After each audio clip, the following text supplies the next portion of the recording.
ninguém duvida da mudança climática. Então as pessoas se juntam e tentam buscar uma eficiência e uma solução para esse problema. Se a COP conseguir trazer realmente as cidades para a decisão e conseguir alavancar esses financiamentos direto para as cidades, eu acho que realmente a gente vai entrar num novo modelo de desenvolvimento. A gente já passou esse limite considerado seguro, né? Bem-vindo ao podcast Dá Tempo, e nós seguimos aqui explorando o caminho das cidades mais resilientes, e vamos conversar hoje com José Miguel Carneiro Pacheco.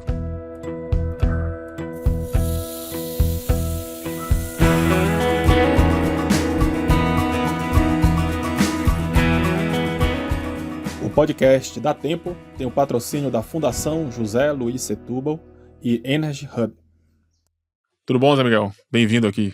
Olá, Pedro. Obrigado pelo convite. Prazer estar junto contigo no podcast Dá Tempo, conversando sobre mudanças climáticas.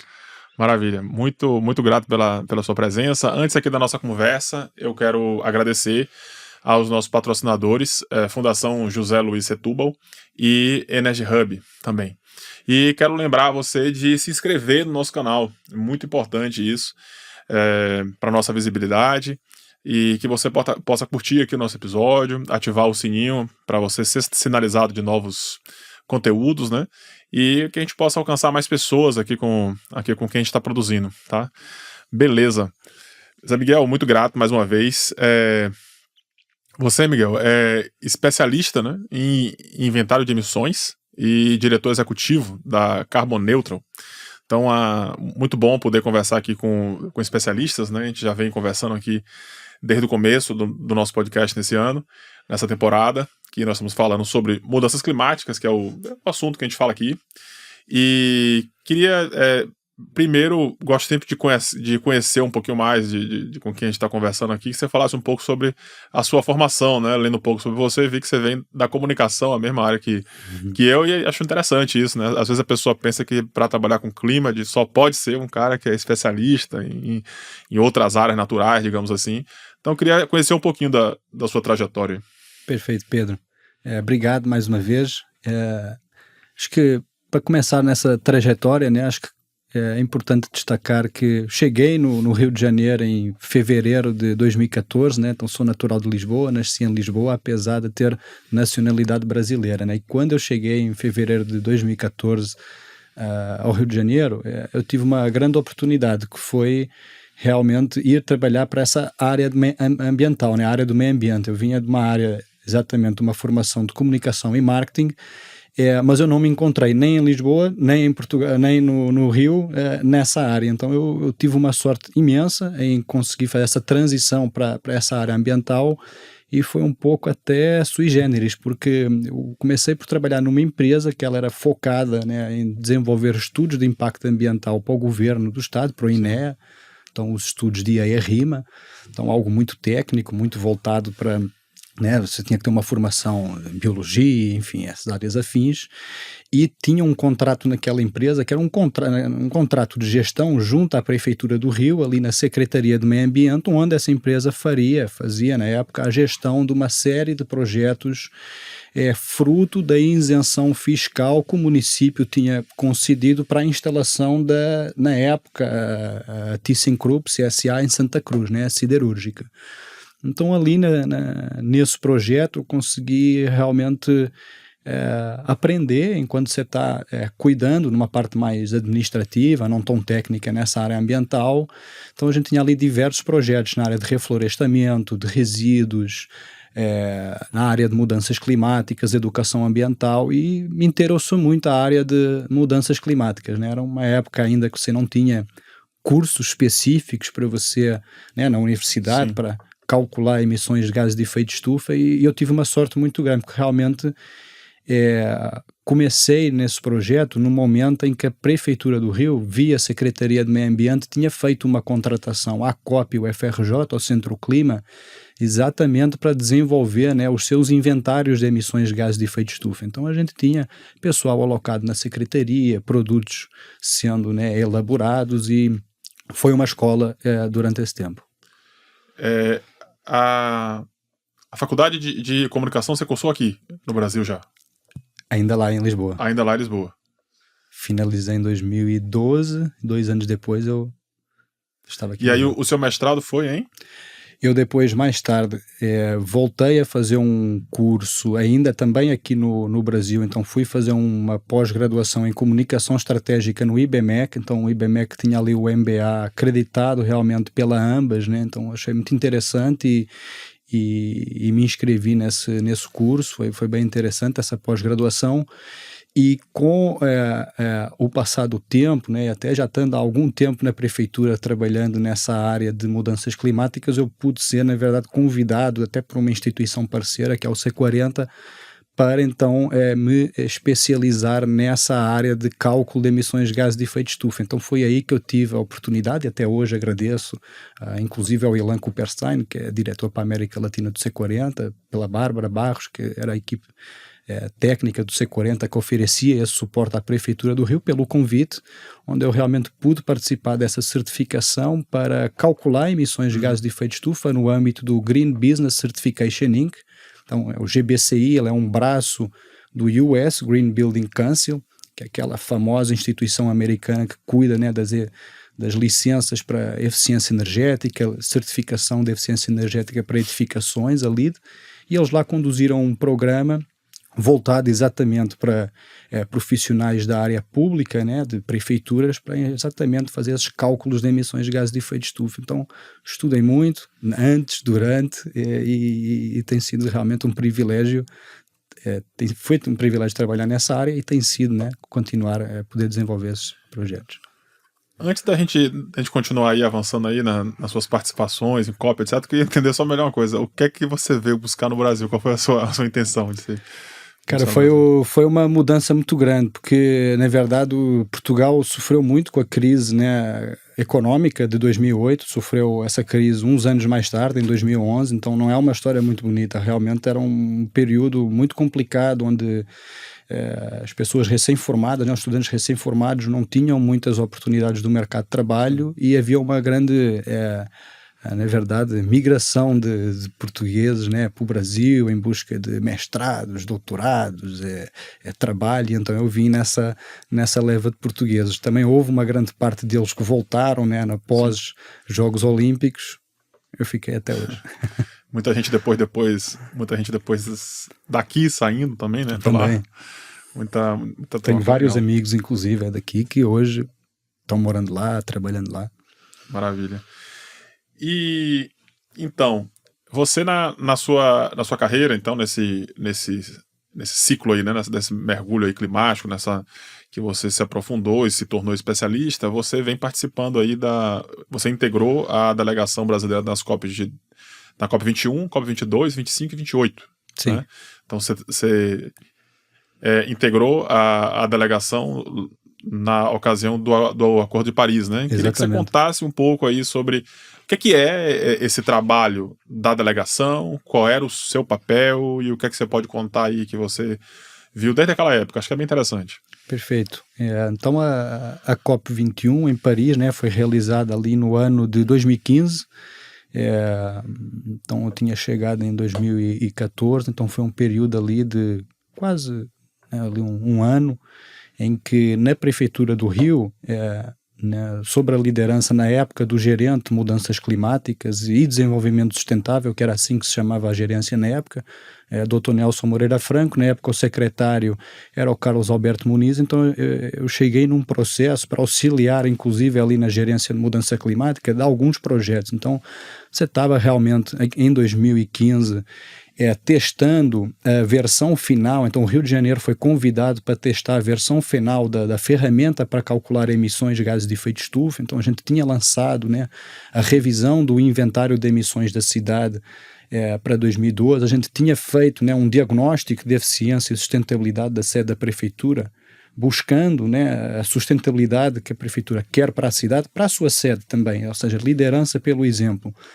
E também tínhamos, na época, conseguido levantar um projeto de educação climática nas escolas. Então foi um primeiro projeto no Brasil em que a gente levou painéis solares, energia eólica, a gente levou horta, compostagem, educação ambiental na prática para 6 escolas da rede pública municipal e em 2015, nesse mote da COP21, onde o grande lema era o protagonismo das cidades, Sim. o governo brasileiro teve uma grande delegação. Então a gente foi para a COP21 em Paris, né, com o Dr. Nelson, o Carlos Alberto Muniz, no sentido de levar esses projetos da cidade do Rio de Janeiro e demonstrar, no âmbito dessa participação das cidades, os projetos que a gente estava, né, executando. E foi um momento bem interessante. A gente, na qualidade de representante do governo local, o nosso credenciamento perante a COP era realmente de party overflow, então você realmente está dentro da delegação oficial brasileira, mas logicamente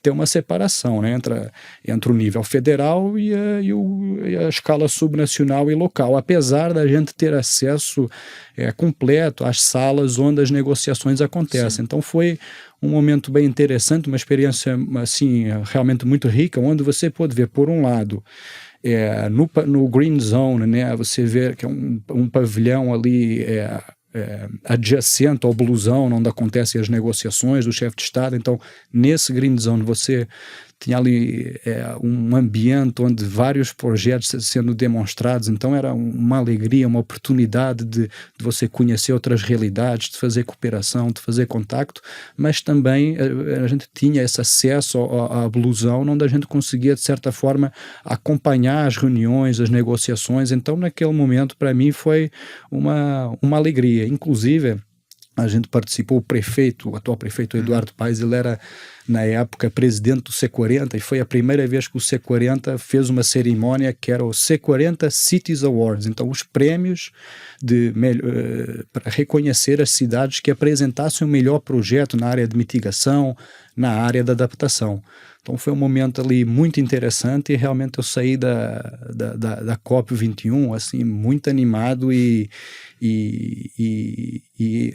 assim, ansioso para ver os desdobramentos, né? Quais desdobramentos? A gente tinha ali o livro de regras do Paris Rulebook da COP21, a gente tinha ali o Global Stocktake, né, que seria um mecanismo para você fazer a revisão das contribuições dos países, as próprias contribuições dos países, e você tinha ali o mercado de carbono no artigo 6. Então a promessa ali naquela época, em 2015, era que as coisas iam avançar muito rápido e a volta para a cidade do Rio de Janeiro foi assim até um sentimento assim de ansiedade para ver os livros de regras saindo, ver como que essas coisas iam desenrolar.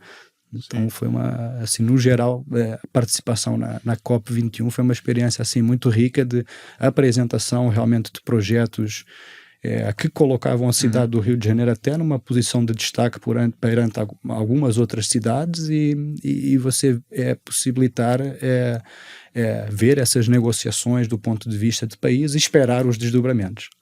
Como é que foi esse estabelecimento, né, do 1,5 graus, né, como assim um limite ideal, né, até 2 graus, né, enfim, o que é que você pode falar assim? Eu já vi alguns vídeos assim dessa conclusão, né, do Acordo de Paris, um certo clima de uma alegria, né, uma comemoração, né, que você pode falar mais sobre isso? Tem a foto famosa, né, do final da COP. Isso. Acho que o espírito daquela COP realmente era ser ambicioso, então você estabelecer um limite ali de você conter o aquecimento global em 2 graus já era uma meta ambiciosa, mas chegou-se ali, né, buscou-se ter ali uma margem de segurança e você perseguir esforços para reduzir esse aquecimento global, né, conter esse aquecimento global em 1,5 graus, né. Muitos cientistas, né, a comunidade científica sempre considerou uma meta bastante ambiciosa, até os próprios relatórios do IPCC, né, que todo ano, desde pelo menos que eu acompanho mais de perto, depois da COP21, são publicados pelo IPCC e sempre buscaram trazer um pouco da realidade. Vai ser difícil de atingir.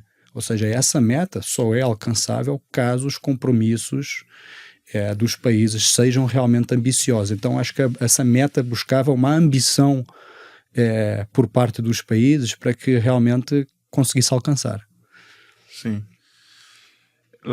Na época você lembra, eu não sei se era será 1.1 na época que gera qual era a diferença que já estava na época? Já estávamos a 1.1 graus. Já estava a 1.1 grau de diferença em relação à média da temperatura global nos tempos pré-industriais. Exatamente. Né? Então a gente já estava em 1.1 e a gente praticamente já chegou nesse 1,5, né?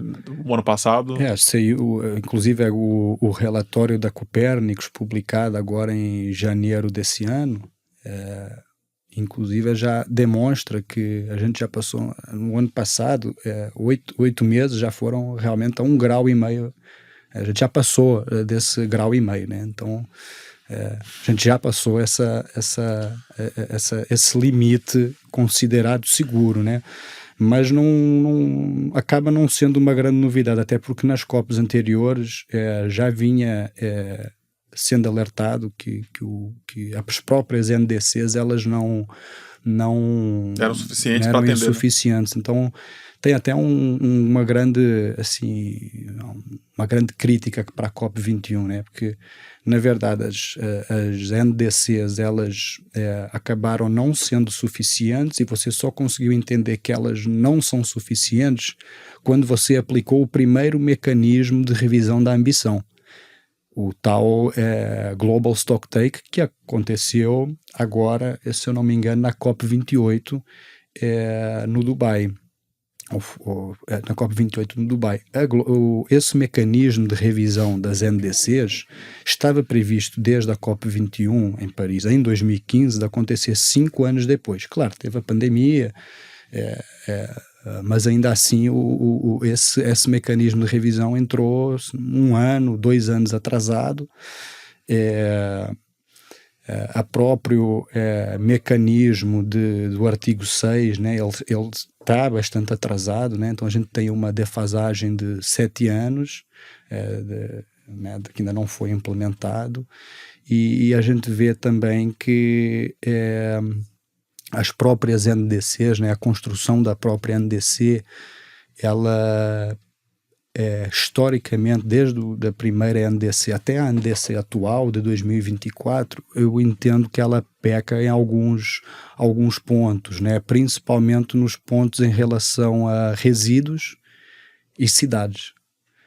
Então, analisando as NDCs do Brasil, né, a primeira foi submetida em 2016, setembro de 2016, 1 ano depois ali Explica só, assim, de uma maneira didática, o que é a NDC, só para a gente embarcar quem eventualmente não conhece. Perfeito, para ficar mais familiarizado em relação à NDC. A NDC é uma sigla para National Determined Contributions, ou seja, são as contribuições de cada país para a ambição climática no âmbito das COPs, no âmbito da UNFCCC. Que é a contribuição com a redução das emissões. Com a redução das emissões e avançar na adaptação, ou seja, as metas que o país tem para garantir a mitigação, adaptação e financiamento climático. Sim. Aí só para ficar mais claro também, vamos lá. A gente teve a COP21, né, onde a gente tinha essa meta e esse estabelecimento dessa lógica das NDCs, dessas contribuições. Onde que está o furo no caso? Assim, os países eles declararam as contribuições com redução e não entregam, ou demoraram de realmente declarar essas contribuições? Ou as duas coisas? As duas coisas. As duas coisas. O livro de regras, o Paris Rulebook, ele tinha como objetivo até ser lançado logo na próxima COP, para que os países tivessem, na verdade, um guia técnico para eles poderem construir essas NDCs de uma forma mais ou menos padronizada entre os países. Isso não aconteceu. O livro de regras só veio a ser implementado na COP, se não me engano, 24, na Polónia, ou seja, teve uma defasagem ali de 3 anos, e quando foi implementado ele sofreu várias críticas, exatamente porque não estabelecia uma regra clara para os países, principalmente com relação ao ano base desses cálculos, né? Porque as NDCs, essa parametrização da ambição vem a partir desse ano base. Então, quando um país adota o ano base 2005, o outro 2010, o outro 2012, né, cada um meio que faz o que quer.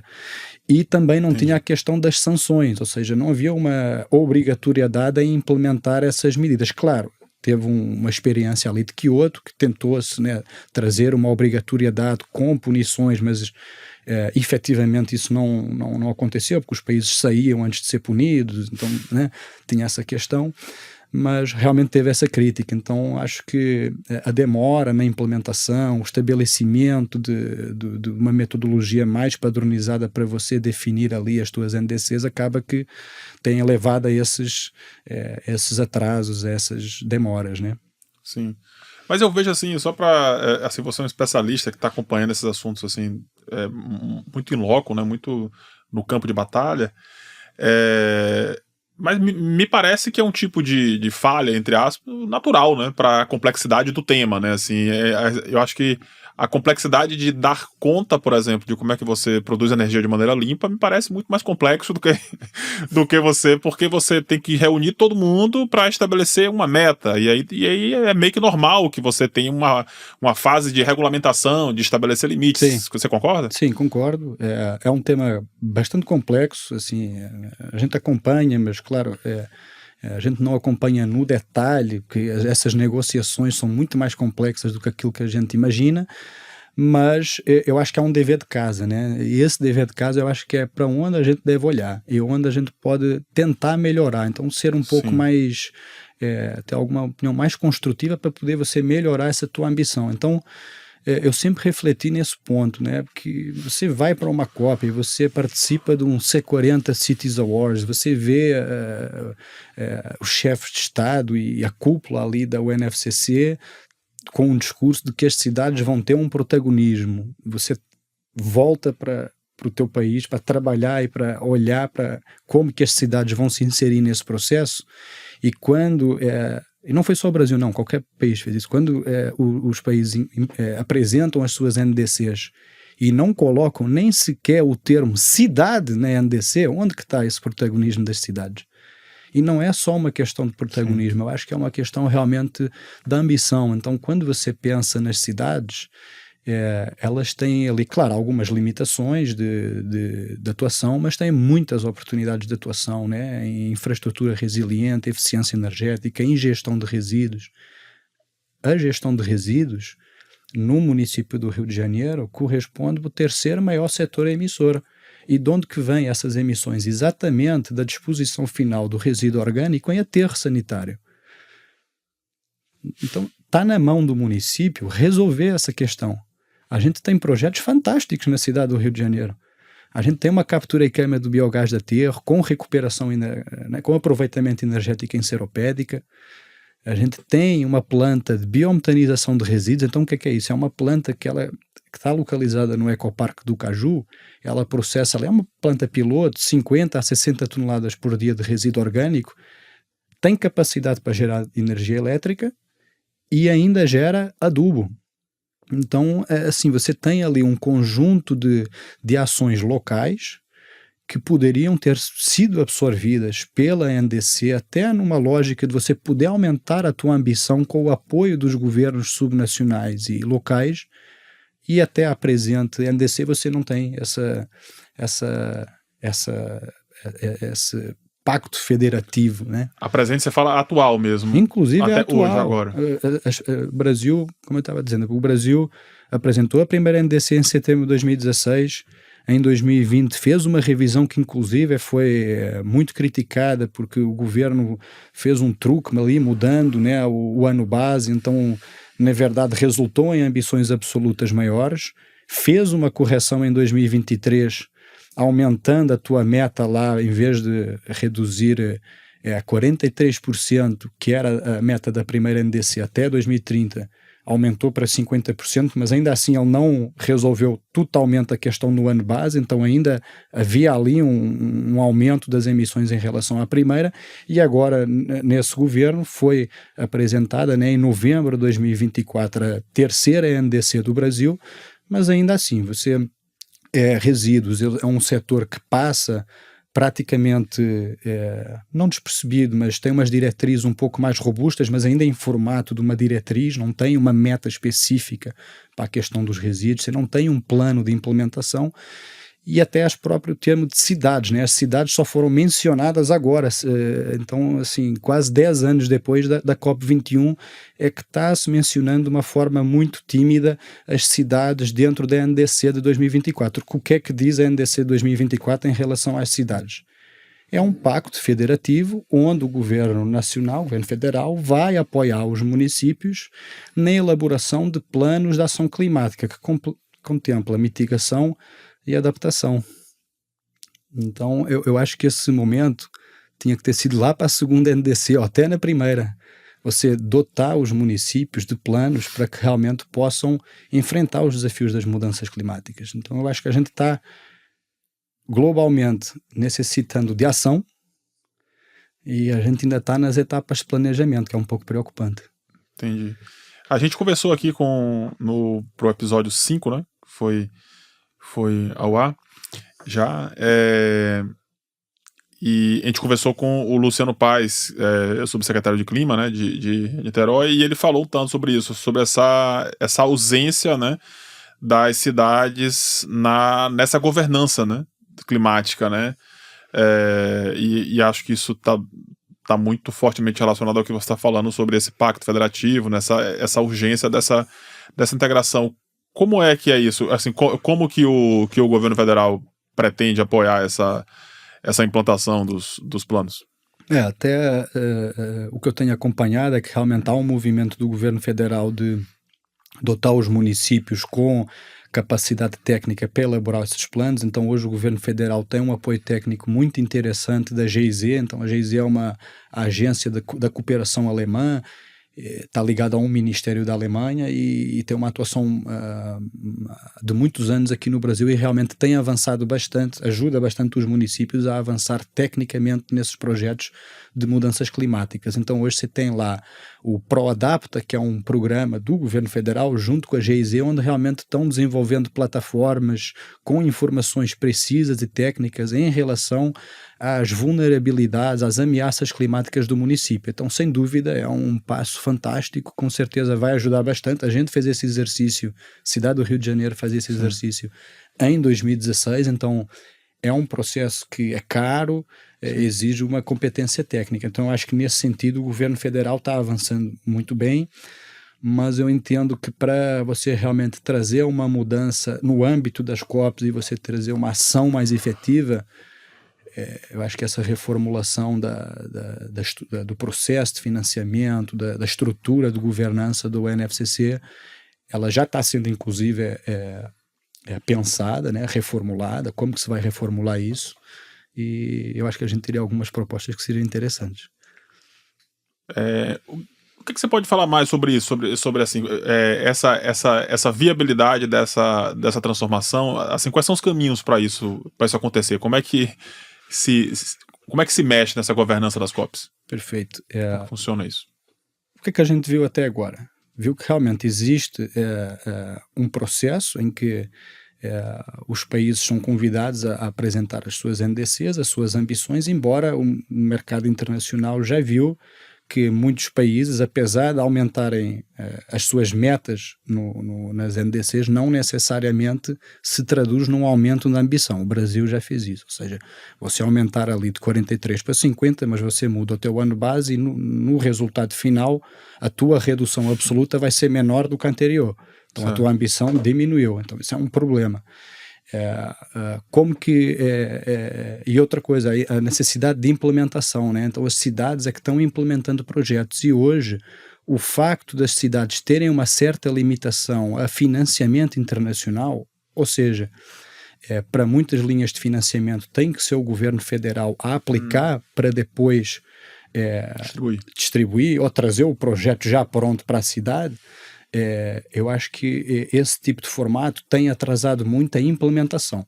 A gente vê já hoje que as cidades estão liderando a ação climática com planos, com metas, com projetos. Falta financiamento. Então eu entendo que um caminho para você realmente poder acelerar a ação seria, por um lado, na UNFCCC, ou seja, lá na Convenção Quadro de Mudanças Climáticas, você implementar um conselho de cidades e regiões, Então, esse conselho seria um conselho formal dentro do processo de decisão da UNFCCC, onde as cidades poderiam contribuir para formalizar as diretrizes de mitigação, as diretrizes de adaptação e de financiamento climático dentro dos processos decisórios. Inclusive, poderia de alguma forma, caso os países não cheguem a um consenso absoluto, também se pensar num consenso mais por representatividade e caso houvesse ali um empate, as cidades poderem de repente Sim. até desempatar isso. E, por outro lado, você também criar um sistema em que garanta que o financiamento chegue às cidades. Como que isso poderia ser criado?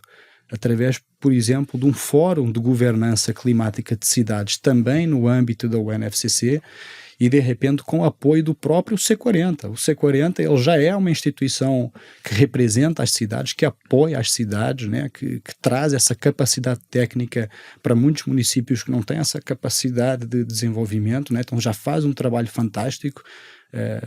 E talvez e hoje o C40 ele participa dessas negociações da UNFCCC apenas como observador. Então talvez nesse fórum de governança climática de cidades pudesse haver uma representação via C40, onde as cidades pudessem apresentar estudos de caso, as boas práticas, monitorar a implementação das NDCs e conseguir esse financiamento direto, de repente até via C40, para as próprias cidades. Então, talvez esse pudesse ser um caminho a se estudar, a se pensar, como forma de realmente você conseguir aumentar a ambição climática dos países, com apoio dos governos subnacionais e locais, e você também ter incentivo e financiamento direto para as cidades para que elas possam efetivamente transformar e aplicar projetos no território. Existe contexto hoje para isso vir surgir agora, por exemplo, no Brasil? Tem contexto para isso? Já funciona muito bem, estes conselhos, estes formatos já funcionam muito bem em algumas cidades, assim como Rio de Janeiro, Niterói, são duas cidades que vêm demonstrando que esses fóruns eles funcionam bem. Mas para funcionar na governança da COP? Cabe uma negociação maior, né? Mas eu acho que o formato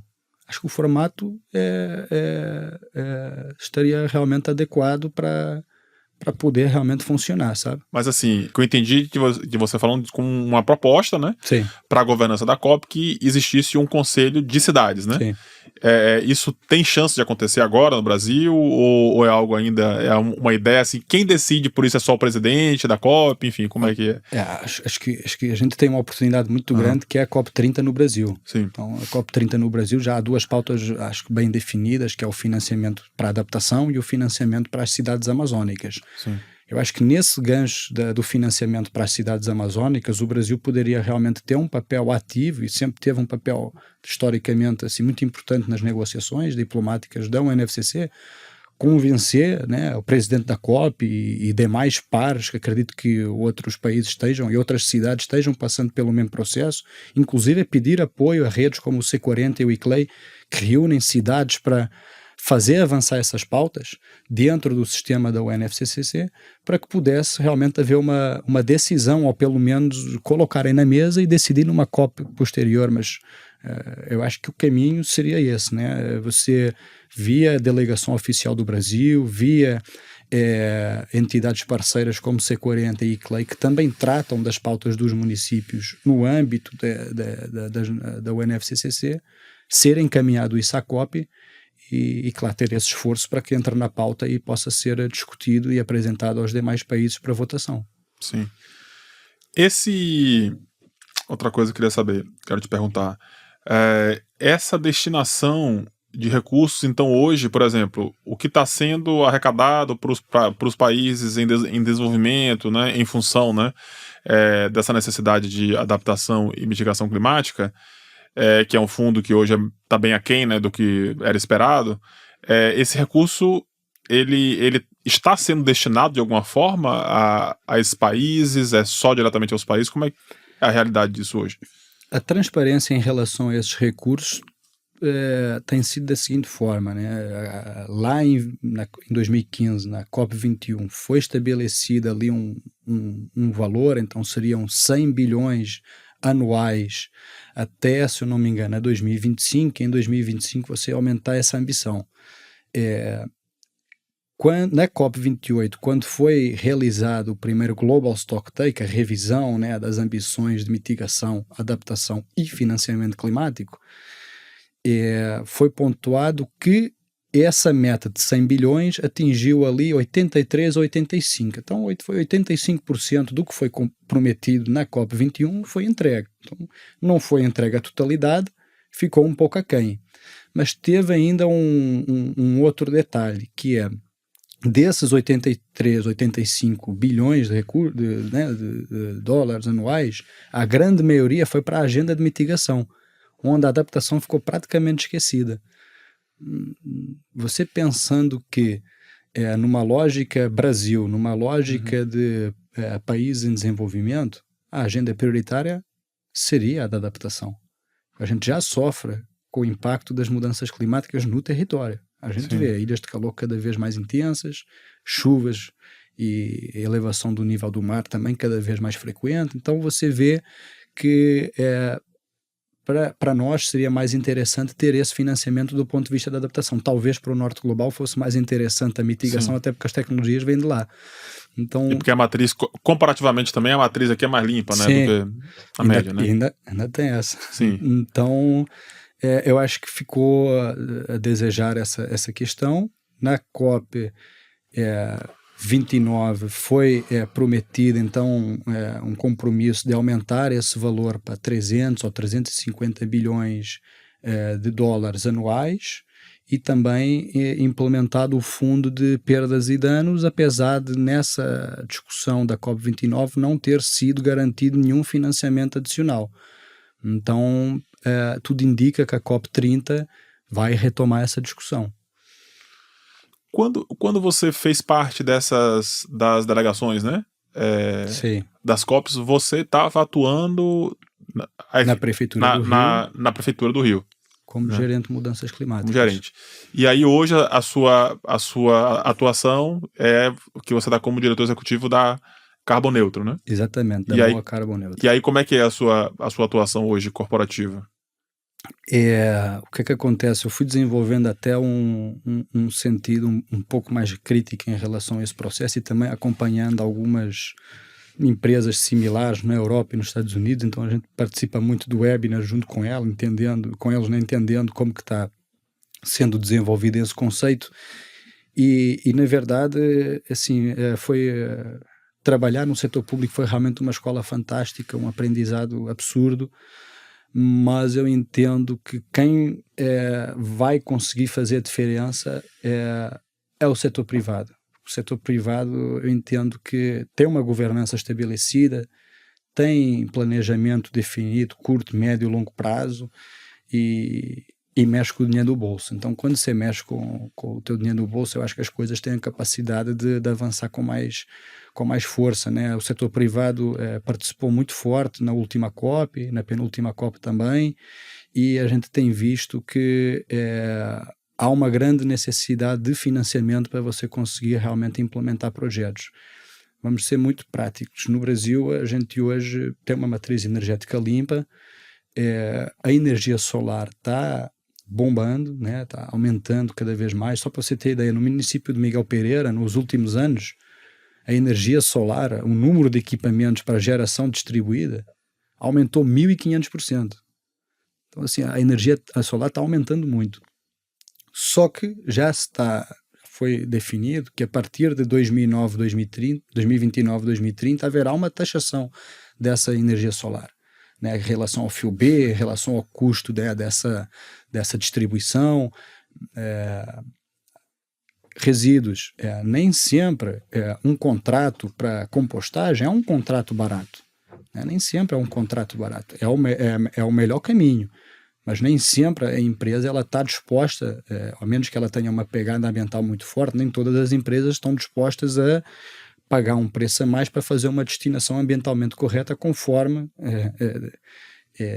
determina a Política Nacional de Resíduos Sólidos. Então, como isso não acontece, a gente vê que isso não acontece e até o próprio município tem algumas dificuldades com essa questão dos resíduos. Eu acho que cabe, então, você incentivar a iniciativa privada a que isso realmente seja realizado, a que isso aconteça. Então, eu acho que a forma de você incentivar é através do recurso, é através do dinheiro, né, realmente.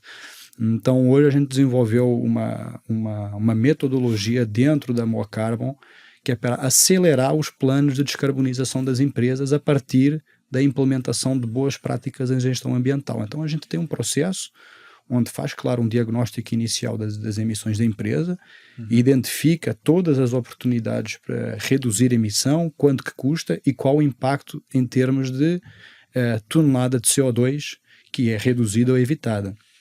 Com a implementação destes projetos, a gente certifica, claro que tem uma validação de consultores externos para garantir, né, a correta aplicação das metodologias, trazer uma maior transparência e confiabilidade a essa certificação, e esses recursos advindos desses créditos de carbono certificados serão retroalimentados no plano de descarbonização da empresa. A gente entende que só assim a gente vai conseguir realmente avançar com mais firmeza e mais velocidade nas ações de sustentabilidade e de descarbonização. Então, hoje, na verdade, a sustentabilidade, graças ao mercado de carbono, né, ele não deveria ser mais enxergado como um custo, mas como um investimento. Ou seja, se você consegue traduzir o impacto daquele teu projeto em investimento, em emissões de gases de efeito de estufa reduzidas ou evitadas, isso tem um preço. O mercado voluntário e o mercado regulado definem um preço para esse impacto. Então, se você tem a possibilidade de comercializar isso, então você tem a capacidade de apoiar essas empresas que querem fazer diferença, que querem entregar aquilo que já entregam hoje, mas melhor, de uma forma melhor, mais eficiente. Então a gente entende que esse processo pode ser um caminho para você destravar aí a descarbonização das empresas, que acho que é algo importante, é uma contribuição que inclusive podem fazer no âmbito municipal, inclusive. Agora você falou assim, né, que você entende que a contribuição, né, assim, que o avanço dessa pauta passa muito pelas empresas, né, que você enxerga assim, mas também queria colocar assim, entender sua visão, né, assim, as empresas precisam de um contexto, né, tanto de políticas públicas, né, para que possam ser trazidas não só regras, leis, etc., mas como também até o próprio incentivo e uma certa cobrança também, porque senão, né, fica faltando isso, né? Exatamente. Nesse sentido, inclusive, o município do Rio acho que já deu 2 brilhantes contribuições.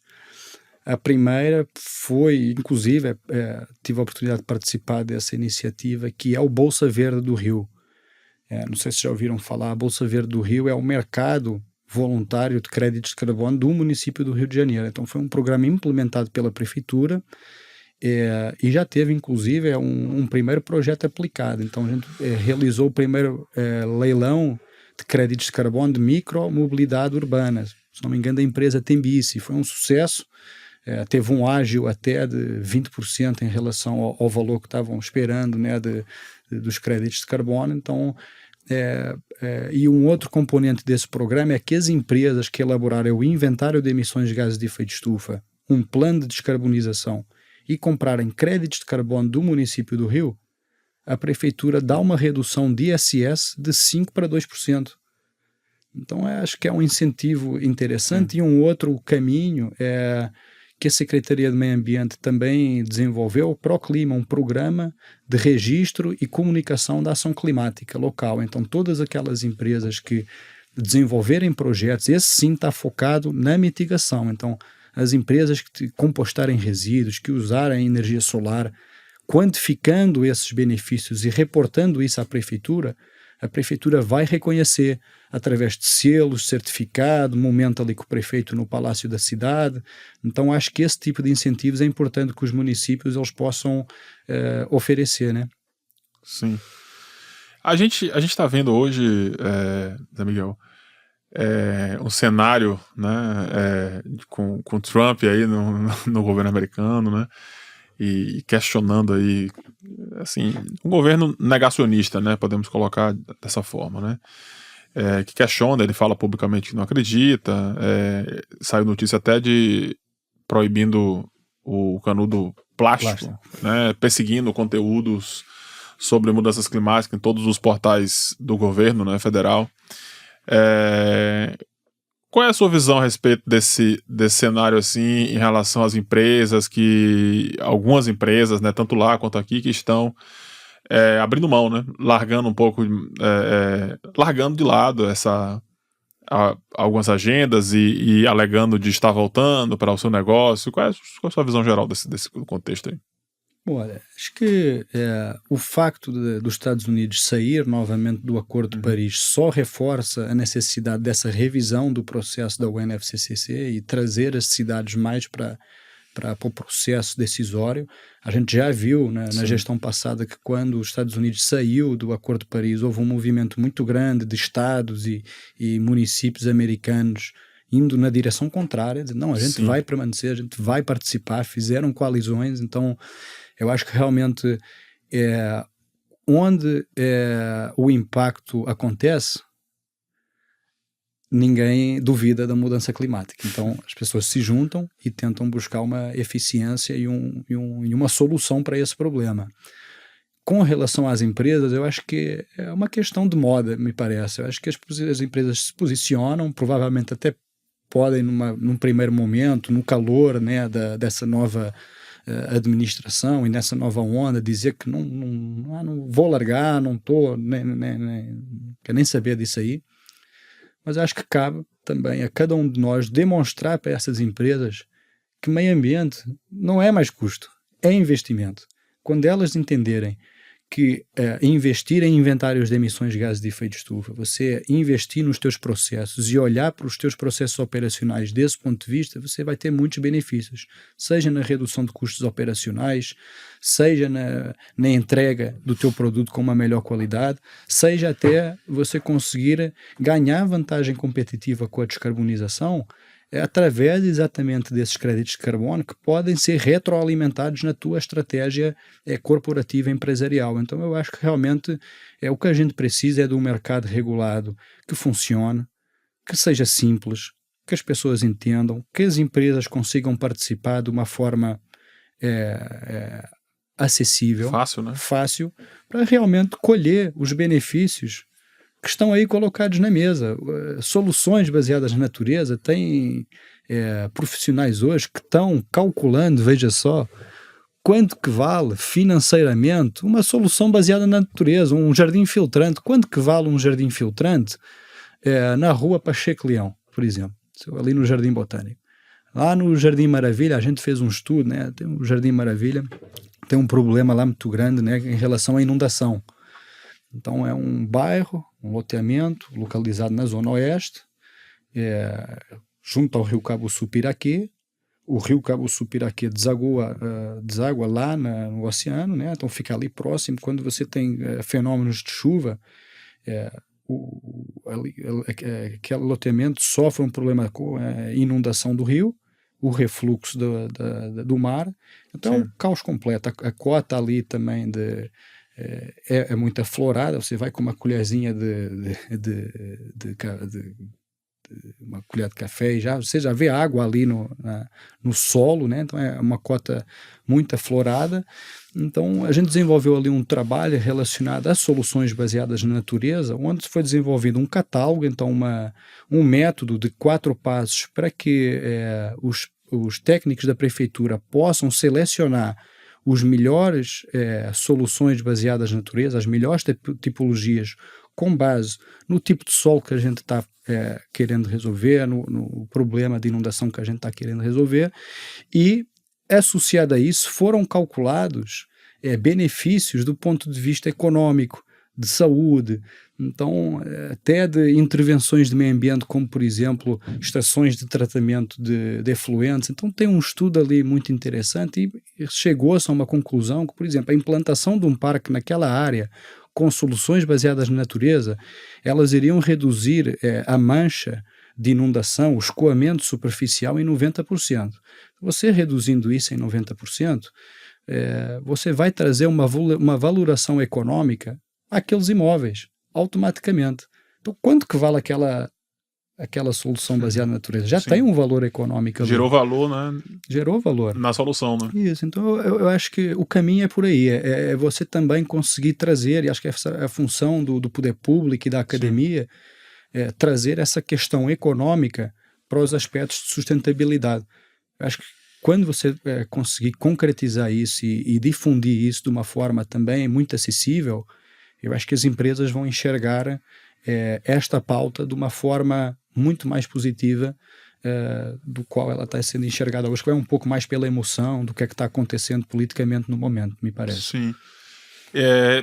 Engraçado, eu tava hoje, quando eu tava vindo para cá, pro estúdio, aí eu tava vendo que a gente está hoje com uma onda de calor forte, né? A gente está com uma sensação térmica altíssima aqui na cidade do Rio de Janeiro, né?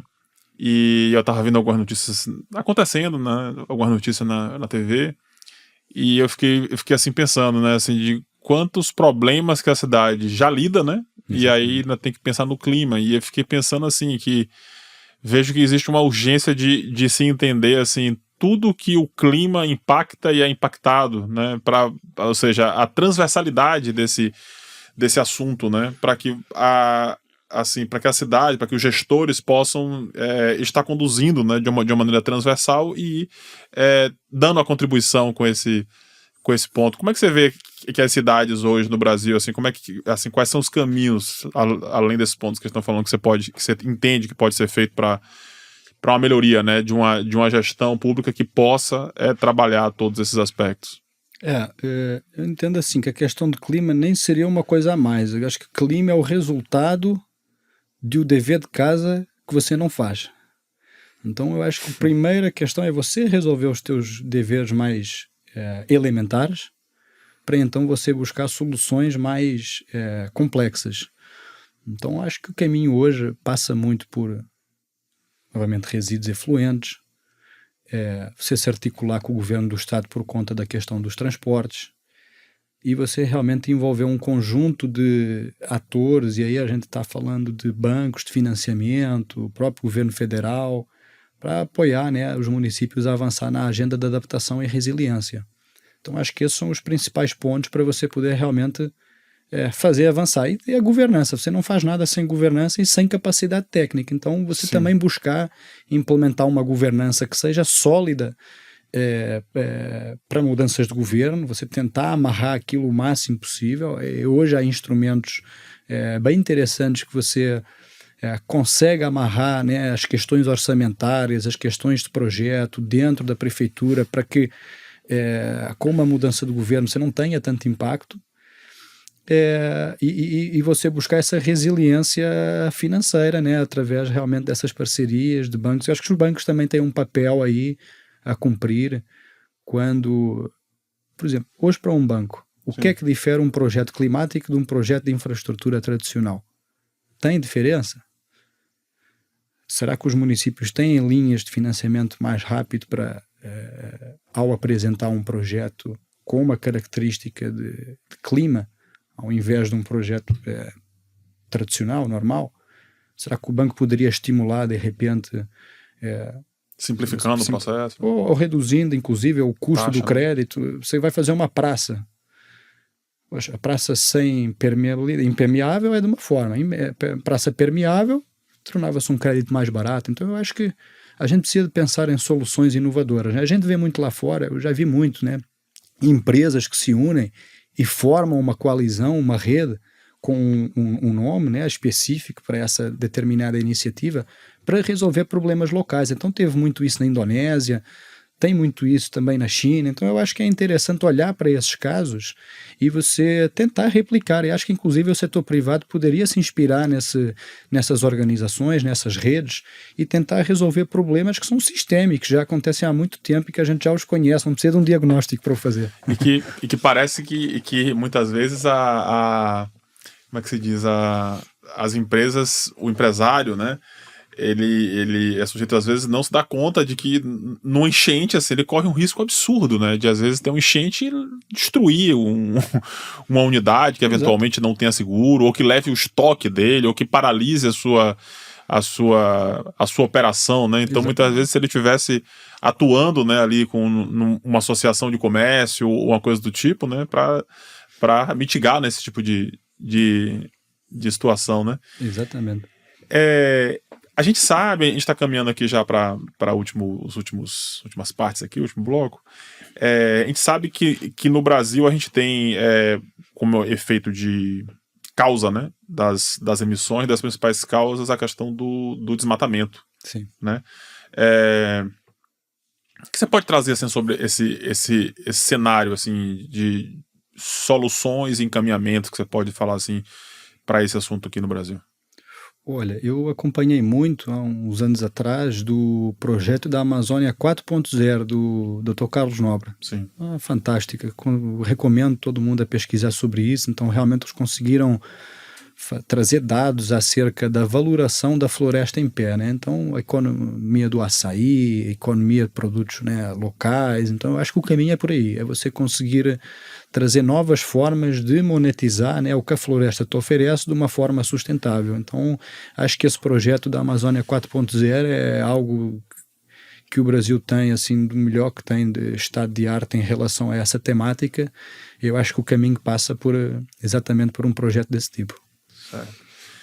Bom, para a gente ir fechando aqui, eu queria ter uma visão sua sobre COP30, né? Eu queria te perguntar assim, o que é que nós podemos esperar e o que é que nós não devemos esperar da COP30?